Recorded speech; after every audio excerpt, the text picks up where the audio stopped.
총선이 열흘도 채 남지 않았습니다. 여야가 사활을 걸고 있는 상황인데요.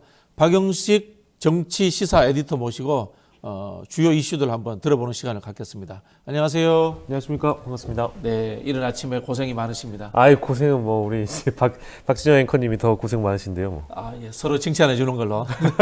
월요일 아침이니까 훈훈한 분위기고 또 앞서 말씀 주신 대로 만우절이니까 네. 거짓말. 아니 진짜 이 거짓말 같은 정부가 거짓말처럼 싹 사라졌으면 좋겠어. 예. 아유, 그렇게 센 말씀을 또 이 시간에.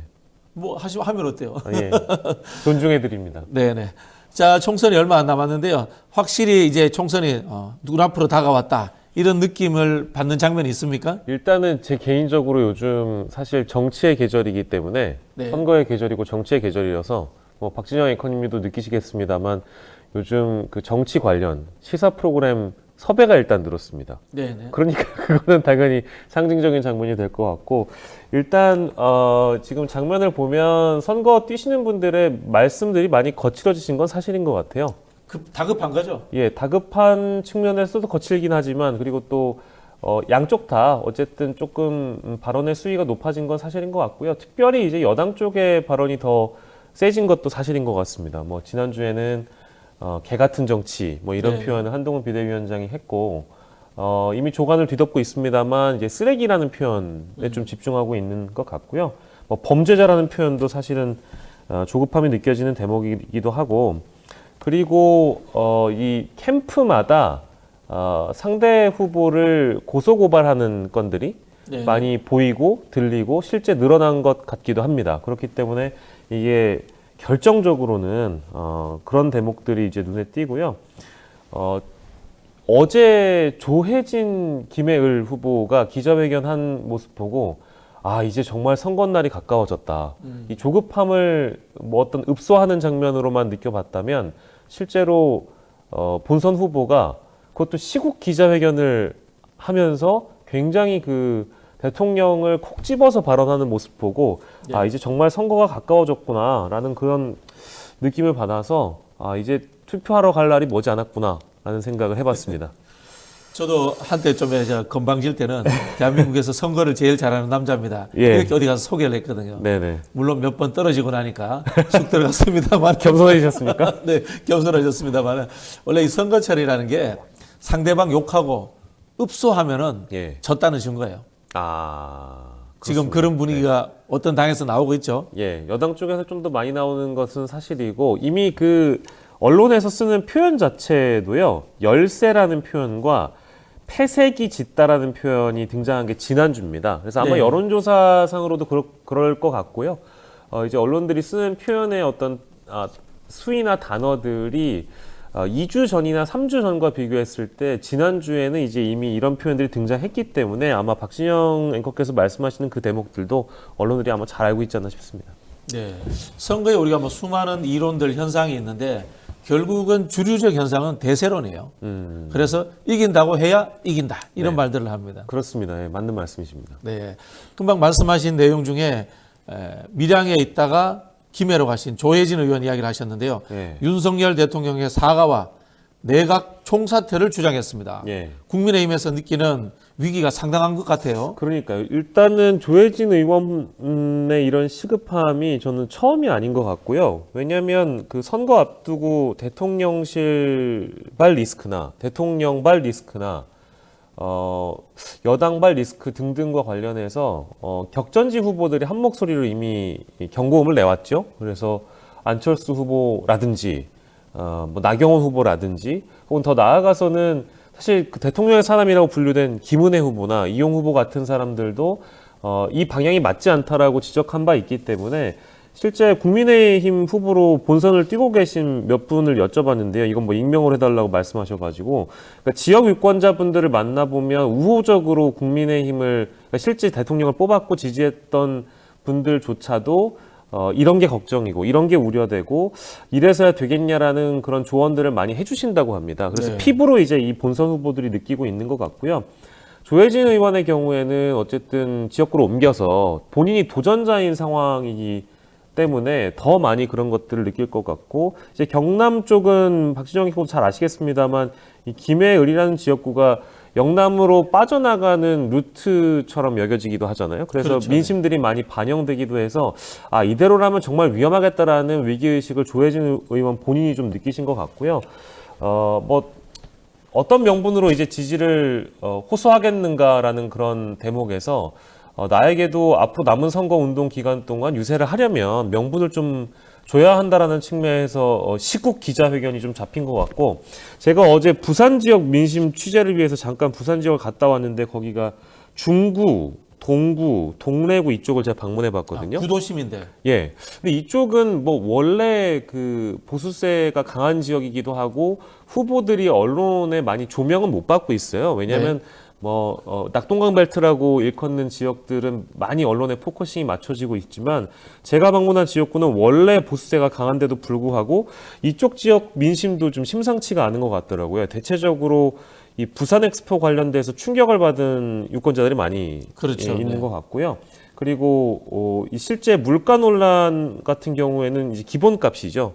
원래 상수로 있었던 부분인데 엑스포 이후에 민심이 많이 돌아선 것을 느낄 수가 있었고, 뭐 여기 유권자분들도 선거 때만 되면은 우리를 이용만 하지 실제 민생이 달라진 게 뭐가 있느냐라는 여론들이 많이 있는 것 같아서, 이런 어떤 영남 민심을 또 김해을에 계신 분들도 많이 반영받아서 조혜진 의원은 위기감을 많이 느끼신 것 같아요. 개인도 그렇습니다만 이 자칫 잘못하면은 이제 식물 정부가 될 가능성이 있겠다라는 그런 위기의식의 발로이기 때문에 어찌 보면 너무나 당연한 그런 수순이었다고 저는 개인적으로 생각하고 있습니다. 네. 정치인들은 지지율이 떨어져야지 정신 차리는 것 같아요. 진짜. 지지율이 높으면 민심을 읽지 않고 지지율이 떨어져야지 민심을 읽으려고 하는 것 같아요. 예, 참 황당한 아이러니입니다. 네, 뭐 여론에 가장 민감하게 반응을 해야 되는 시기를 좀 놓친 게 아니냐 이런 지적도 나오고 있습니다만, 실제 밑바닥 민심이라는 거는 직접 거기 뛰어들어서 느껴보지 않으면 모르기도 하거든요. 그러니까 뭐 사실 우리가 중앙 언론이라고 부르긴 합니다만 서울 여의도권에서 계속 이제 계신 분들은 지역에 내려가서 그 민심을 많이 느껴보셔야 됐을 텐데, 이분 같은 경우에는 이제 지역구도 바꾸셨기 때문에 김해을을 또 처음 겪어보실 거 아니겠어요? 그래서 네. 아무래도 중진이시기도 하고 해서 이 상황을 제대로 전달하려면 내가 일단 총대를 매야 되겠다라는 생각에 기자회견을 하신 것 같습니다. 네, 이런 와중에서 이재명 대표가 국민의힘의 이 읍소 전략을 악어의 눈물이다, 이렇게 지적을 했습니다. 네, 그 악어의 눈물이라고 야당의 대표는 말씀을 하셔야 될 것 같고요. 실제 그런 부분도 없지 않다고 저도 개인적으로 생각합니다. 그런데 제가 조혜진 의원의 기자회견, 그러니까 읍소도 좀 두 가지가 있는 것 같아요.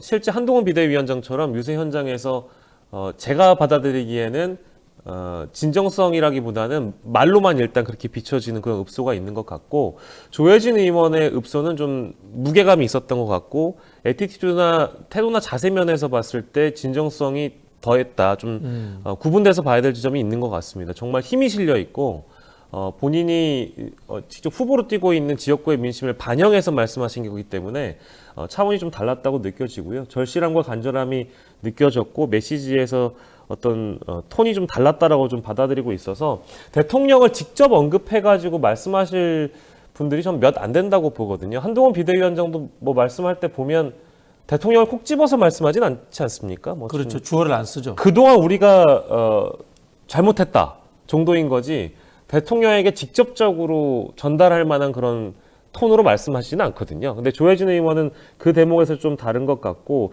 실제 이런 사례들이 많이 쌓이게 되면 악어의 눈물이 아니라 진짜 눈물이 사전투표 전에 나올 수 있지 않을까, 그럴 가능성도 좀 있는 것 같고, 사실은 어젯밤에 대통령이 긴급 기자회견, 그러니까 즉 대국민 담화를 한다고 발표를 했다가 이게 이제 KBS 쪽에서는 단독 보도가 나왔다가 기사가 슬그머니 내려갔거든요. 그래서 언론 쪽에 종사하는 분들은 이게 혹시나 관련 기자회견이 아닐까라고 생각했는데 한 30분 사이에 바로 나왔던 게 이제 의정 갈등 관련된 네, 기자회견으로 네. 확실히 적시가 됐더라고요. 그래서 이게 대통령의 사과가 나오기까지는 아직까지 사례가 좀 덜 쌓였구나. 조혜진 의원 같은 분들이 좀 더 많이 생겨나야 대통령의 사과까지 이어질 수 있겠다라고 일단 예측을 좀 해보고, 아무튼 결론적으로 악어의 눈물이 이라고 주장하시는 분들은 이제 야당 쪽에서 다수 나오겠습니다만 여당 쪽에 어떤 인물이 어떤 메시지로 실제 콕 집어서 대통령을 지명하느냐를 우리가 좀 구분해서 본다면 한동훈의 그것과 조혜진의 그것은 좀 다르다라고 네. 볼 수 있는 것 같습니다. 우리가 이야기하다 보니까 조혜진 의원님을 칭찬하게 됐네요. 그럼에도 불구하고 예, 예. 제가 정치에서 그 이야기를 늘 해요. 50보와 100보는 다르다. 무조건 양비론하면 안 된다. 예. 차등을 둬야 된다. 예. 그런 측면에서 조혜진 의원의 진정성 있는 대통령의 사과 요구가 의미가 있었으면 좋겠어요. 네. 정말 실제로 그런 무릎을 꿇고 반성과 성찰, 사과라는 표현까지 하셨는데 뭐 지켜봐야 될 일입니다. 네. 이 상황에서 이종섭 호주 대사가 임명된 지 25일 만에 이제 사퇴를 했습니다. 네. 대통령도 사의를 이제 수용을 했는데 한동훈 비대위원장은 이게 또 본인의 성과다 이렇게 해서 또 뭐 자랑을 하고 있습니다. 근데 어쨌든 이게 민심이 좀 수용되는 흐름인가요? 저는 그렇게 일단 보지 않고요. 크게는 이제 한 세 가지 정도 짚고 싶은데 이제 와서 이걸 이제 민심을 수용한다라고 받아들이는 건 만시진탄이라고 봅니다. 진심으로 국민들이 받아들이기엔 좀 기가 막히는 일이라고 저는 생각하고요. 그러니까 첫 번째로는 이럴 거면 왜 이종섭 대사를 지명했는가라는 그렇죠. 질문을 할 수밖에 없잖아요. 당시에 대통령이 대사 지명하자마자 정치권과 언론 모두에서 우려를 표했고 대통령에게 호의적이라는 언론들이 있잖아요. 보수 성향의 언론들도 이렇게 하면 안 된다라고 얘기를 했는데도 불구하고 듣지 않고 2박 3일 만에 출국을 시켰거든요. 그러니까 그때 이런 의견들을 묵살하고 절차상 아무 문제도 없고 자격도 문제 없고 출국을 시켰는데 이제 와서 민심을 반영한다. 너무 늦었다는 생각이 좀 들고요. 그리고 앞서 말씀드렸지만 왜 이럴 거면은 또 그때의 상황을 두둔했는가라는 지점이 좀 남게 됩니다. 이종섭 대사가 사퇴했다고 하니까 국민의힘 어떤 후보 유세장에서는 박수도 나왔거든요. 네. 정말 잘한 일이라고. 그러면 그동안 여권 일각이 아니라 여권 주류에서도 이종섭 대사 지명이나 이런 것들을 다 정당화하고 합리화했기 때문에 그거 왜 그랬냐? 라는 질문을 할 수밖에 없는 거거든요. 본인이 이종섭 대사 잘했다고 한 사람들은 사과해야죠. 그렇죠. 그리고 안 하고 있잖아요. 지금. 근데 한동훈 비대위원장만 하더라도 사실 그때 당시에 출국 금지 상태라는 건 대통령실이 알기가 어려웠을 것이다. 네. 그리고 수사 절차를 정당하게 밟고 있을 것이다라는 정도의 그런 메시지로 이 대사 지명이나 출국 문제를 비호하는 듯이 얘기를 했단 말이에요. 근데 이제 본인의 의견을 대통령이 받아들여서 이종섭 대사 지명을 철회했다.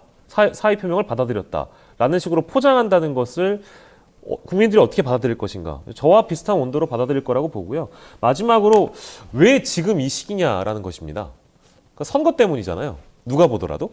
그렇죠. 네. 이제 그러니까 안 믿는 거죠. 이제 그런 국민들이. 대목에서 저는 진정성을 평가하기가 좀 어려워졌다. 진작에 했었어야 됐고 시기적으로 너무 늦었다라고 평가하고 있습니다. 뭐 그럼에도 불구하고 국민의힘에서는 황상무 수석도 사퇴했고 예. 이종섭 대사도 사퇴했기 때문에 우리 이제 밑바닥 쳤다. 지지율 올라갈 일만 있다. 이렇게 오히려 긍정적으로 보는 시각들도 있어요.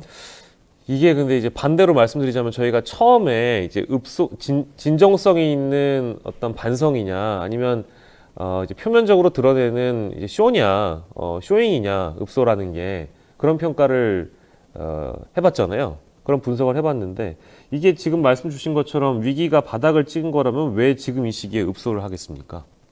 이런 어떤 뭐 단도직입적으로 이런 반문밖에 안 나오겠는데요. 분위기 좋으면 읍소할 일이 없다. 아 그렇습니다. 그러니까 이제 뭐 위기가 바닥을 찍었으면 사실 남을 아까 말씀해주신 대로 읍소를 하지 않고 또 상대방을 강하게 비판하지 않고 본인들이 그간 잘해왔던 것에 대한 어필만 해도 충분할 텐데 그게 아니라 남을 깎아내리거나 아니면 잘못했다고 읍소를 하는 사례는 안 나오겠죠. 근데 바닥을 찍었다기보다는 또 다른 위기의식이 있기 때문에 지금 읍소를 한다고 좀 보고 있거든요. 그래서 뭐 이 문제에 대해서는 이런 분석은 옳지 않다라고 좀 개인적으로 보고 있습니다. 네, 알겠습니다. 이런 가운데 그 석동현 전 민주병통 사무처장이죠. 이분은 국민의힘 아니에요. 자유통일당. 예. 정광훈 목사님 있는 당. 예. 그 당의 비례 2번으로 출마를 했는데요. 이분이 한동훈 비대위원장한테 재밌는 요구를 했습니다. 뭔가 하면요. 비례대표는 자유통일당 지지해달라 이런 이야기인데요. 예. 쉽게 말하면 이겁니다. 조국혁신당은 비조지민, 예. 비례는 조국혁신당 찍고 지역구는 민주당 찍자 이야기를 했는데 이분들은 비자지국이야. 예. 그러니까 비례는 자유통일당 짓고 예. 지역구는 국민의힘 집자 이런 이야기를 했는데 예. 죄송합니다. 웃어서. 네. 어떻게 보셨어요? 네. 예, 저는 자유통일당이 많은 분들이 지금까지 주목하고 있지는 않지만 지금부터 주목을 해야 된다고 봅니다. 왜냐하면 그간 자유통일당의 캠페인을 보면 누가 진짜 대통령 윤석열을 위하는 정당이냐를 두고 국민의힘과 선명성 경쟁을 하는 것처럼 보여지거든요. 지금 플랜카드도 보면요. 예. 누가 윤석열을 지킬 것인가 이렇게 붙어 있어요. 그렇습니다. 그러니까 네. 자유통일당은 지금 윤석열 대통령이 혹시나 이거는 이제 가정입니다만 혹시나 탈당을 하거나 출당 조치를 요구받았을 때 누가 윤석열 대통령을 입당시킬 것이냐. 아니, 예를 들면 조혜진 의원 같은 분들이 더 많이 생겨서 예. 윤석열 대통령이 선거에 도움이 안 되니 예. 당에서 나가라. 예. 그러면은 예. 이 자유통일당 우린 받을게. 그렇습니다. 왜냐하면 또 석동현이라는 인물 자체가 대통령의 40년지기 아니겠습니까? 네네. 대통령의 대통령이 아버님 상을 당했을 때 장지까지 갔던 인물로 알려져 있기 때문에, 그러니까 이분을 어떤 수단과 무기 삼아서 자유통일당에서는 만약에 그런 상황이 벌어진다고 한다면 윤석열 대통령을 받아줄 곳은 우리밖에 없다. 모실 곳은 우리밖에 없다라는 걸 주장하고 있거든요. 그래서 선명성 경쟁이 하나의 어떤 전략이라고 보고 언제든 그 기회를 얻을 수 있는 새로운 둥지가 되겠다. 우리가 여당이 되겠다. 이제 그런 본래 목적이 있는 것 같고 지금 선거가 얼마 남지 않은 상황에서 대통령 출당의 가능성이 저는 그리 높지 않다고 보고 있는 사람이어서 이른바 이제 보수 정당은 한 몸이다. 그래서 조국혁신당이나 예전에 이렇게 정의당의 전략처럼 네. 말씀 주신 대로 지역구는 국민의힘을 찍더라도 정말 이 윤석열 대통령을 사랑한다면 한동훈이 아니고 한동훈 비대위원장이 아니라 윤석열 대통령을 사랑하고 지지한다면 국민의힘이 아니다. 바로 여기 자유통일당이 있으니까 우리를 좀 돌아봐달라. 전략적 분리투표를 호소하는 전략이라고 생각하고 있습니다. 윤석열 대통령 사랑하지 마시고요. 예. 국민을 먼저 사랑해 주셨으면 좋겠어요. 근데 이제 결론적으로 저는 이게 그 석동현 사무처장이나 자유통일당의 이른바 이제 짝사랑이라고 보거든요. 네. 이제 이런 짝사랑은 보통 이제 본인만 굉장히 마음이 뜨겁지 이루어지지 않습니까? 잘 이루어지지 않기 때문에 네. 이 짝사랑은 언제까지 이제 구애를 할지 좀 지켜볼 일입니다. 이 자유통일당이 예. 우리 이제 아스팔트 보수들 극우 보수다 이런 평가는 듣습니다만은 살짝 개그 캐릭터는 있는 것 같아요. 네.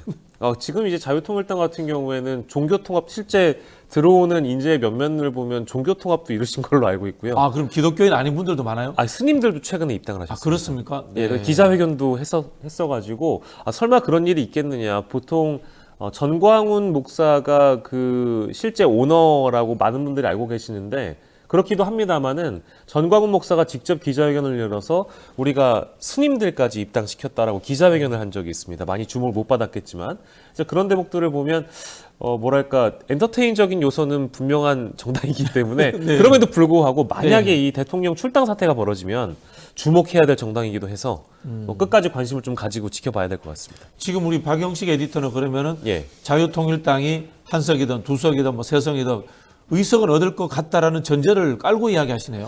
저는 지금도 자유통일당이 원내 정당이라는 걸 모르는 분들이 계시기도 하는데요. 지금 원내 정당이에요? 황보승이 무소속 의원이 자유통일당에 입당을 하셨기 때문에 엄연한 원내 정당입니다. 그렇네. 동일하게 또 조국혁신당도 황운하 의원. 황운하 의원이 들어가셨기 때문에 여기도 원내 정당이고요.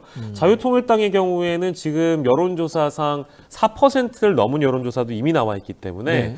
비례에서 한 석 정도 얻을 가능성은 이미 열려 있는 상황이어서 원내 정당이 되지 않을 가능성을 아예 배제할 수가 없기 때문에 네. 끝까지 유심히 지켜봐야 될 정당 중에 하나입니다. 지금 비례 1번이 황보승이 2번이 이제 석동현 그렇습니다. 두 사람인데 예. 참 뭐라고 표현해야 되죠? 기대한다라고 표현하기 그렇고 참 예. 지켜보겠습니다. 네. 예, 유심히 지켜볼 정당이기도 합니다. 네, 재밌게 지켜보겠습니다. 예, 네. 예. 자, 부동산 문제가 또 후보들 사이에서 나오고 있습니다. 양문석 후보 같은 경우에 강남 아파트를 매입하는 과정에서 대학생 딸이 사업대출로 11억을 받았다. 이렇게 해서 논란이 되고 있고요. 국민의힘 이수정 후보는 서울의 아파트를 4채를 소유하고 있다. 이런 이야기가 나오고 있습니다. 예. 부동산 논란 끝이 없네요. 예. 근데 부동산 문제고 이게 이제 대출이 끼어 있는 건데 이 대출 받는 과정이 국민들 눈높이에 맞지 않는 것은 사실이라는 판단이 양문석 후보 개인에게도 있었던 것 같고요. 그래서 양 후보 본인도 이제 거듭 사과를 하고 있고, 당시 이게 업계 관행이었든 아니었든 간에 잘못했다는 취지라고 읽고 있고, 다만 이게 사기 대출이냐 아니냐를 두고 지금 공방이 있는 것 같아요. 근데 뭐 이제 일단 규정을 사기라고 한 이유가 있는 것 같습니다. 이게 왜냐하면 첫 번째는 양문석 후보가 제출했던 어떤 부동산 관련된 자료가 공관위에 제출한 자료와 선관위에 제출한 자료가 만약에 다르냐, 만약에 달랐다면 이게 그 세종갑 후보에 대한 공초를 취소했던 과거 전례에 비춰봤을 때 여당 쪽에서 이 야당을 때리기에는 굉장히 좋은 소재였거든요. 그러니까 민주당과 이재명을 연결시켜서 함께 공격할 수 있다. 양문석을 고리로 해서. 근데 지금 공관위의 자료와 선관위 자료가 같은 걸로 민주당도 파악했고 실제 그렇거든요. 그래서 양문석 후보 말고도 공영훈 후보라든지 양분남 후보도 마찬가지로 이 맥락 안에 들어있다면 한동훈 비대위원장이나 국민의힘 후보 측에서 이재명 대표나 민주당을 직접적으로 타격하기에는 어려운 주제라고 보여집니다. 그렇기 때문에 이제 사기 대출로 규정을 해서 의혹을 제기하고 있는 것으로 보여집니다. 그래서 지금 이 논란은 아무래도 이재명 대표를 직격하기 위해서 수단 삼아야 된 주제임에도 불구하고 그게 지금 어려워졌거든요. 그래서 이재명 범죄자 2조 심판특별위원회가 구성이 된 것이고, 이재명 대표 관련해서 연일 이제 한동훈 비대위원장이 공격을 하고 있는 것이라고 보여지고요. 다만 국민의힘으로 가보면 이 부동산 논란은 더불어민주당만 있는 게 아니어서요. 지금 장진영 후보의 경우에도 2021년에 경기 양평에 80억 원대 땅을 사면서 매입자금 상당액을 부친이 이사인 금융기관의 대출을 받은 것으로 알고 있고요. 이게 이제 이른바 아빠 찬스로 불려지고 있고, 앵커께서 언급하신 이수정 후보와 관련해서도 이 부동산 논란이 없는 건 아니거든요. 아파트 4채, 상가 3채 정도로 보유하고 있는 것 같아서 유권자들이 보기엔 그러니까 그렇습니다. 그러니까 과연 국민의힘에서도 이 대출 논란이나 사기 대출로 규정해서 더불어민주당에 있는 후보들 몇 면을 때릴 수가 있느냐? 그러니까 양쪽 다 똑같다. 누가 누굴 지적할 자격이 있느냐라고 볼 수 있을 것 같아서 이 논란은 더 장기간 끌고 갈 이슈는 아닌 거라고 저는 판단되고요. 사전 투표를 이제 3일 정도 남겨두고 있기 때문에 시간이 얼마 남지 않은 상황이어서 후보 개인이 겸허한 자세로 이 이슈를 대응한다면 아마도 이 정도로 매듭지어지는 이슈 아닐는가 싶습니다. 네, 부동산 논란이나 뭐 거친 막말 이야기 나올 때마다 느끼는 게 겨 묻은 사람이 똥 묻은 뭐 이 속담이 생각나요. 사실 우리 정치권이 이 말 논란과 그다음에 부동산 논란에서 자유로운 적이 없어요. 어떻게 보면은. 근데 이런 얘기를 겪어볼 때마다 이런 생각이 들어요. 그러면 우리가 완벽하고 깨끗한 도덕적인 후보를 찾아야 되느냐라는 문제와 또 한편으로 보면 과연 이게 본질인가라는 문제에 대해서 한 번씩 고민해 봐야 돼요. 정치라는 게 이게 세속의 일이잖아요. 뭐 하는 말로 우리가 이 종교적인 어떤 뭐 양심적 지도자 뽑는 것도 아니고. 본인은 깨끗하세요? 부동산? 이런 질문은 처음 받아보는데 저는 그래도 대출금을 갖고 있는 상황이긴 한데 아직 그런 이슈는 없는 것 같습니다. 출마 안 하실 거죠? 저는 출마 계획이 없습니다. 출마 계획이 없습니까? 출가도 없고? 출가 계획도 없습니다. 저출산 고령화를 위해서 출산 계획은 잡으시기로. 출산 계획은 열심히 잡아보도록 하겠습니다. 네, 알겠습니다. 자, 얼마 남지 않은 총선에 금방 저기 이제 부동산 이야기도 했습니다만은 가장 조심해야 될 게 뭐가 있을까요? 결정적으로 이런 거 터지면 선거 진다 이렇게 생각드는 거. 근데 이 정도 남은 시기에서는 크게 다를 건 없는 것 같고요. 언론에서 20년 전 이슈를 뒤져서 보도를 하는 건 그건 막을 수가 없는 일 아니겠습니까? 그렇죠. 근데 지금 남아있는 기간이라고 말씀하셨으니까 결론적으로 선거 유세에서 어떤 말과 행동이 언론에 포착되느냐에 대한 문제인데, 분위기가 과열되면서 굳이 하지 않아도 되는 말을 하는 경우가 너무 많은 것 같아요. 어떤 사례가 있는지 제가 일일이 언급드리진 않겠습니다만, 격전지의 미래 유권자 표심들을 다 특히 깎아버리는 경우가 있기 때문에 말 조심해야 된다. 결론적으로. 저는 이렇게 생각합니다. 네, 알겠습니다. 자, 아침부터 우리 박용식 에디터님 감사합니다. 따뜻하게 입고 다니세요. 고맙습니다. 감사합니다. 감사합니다.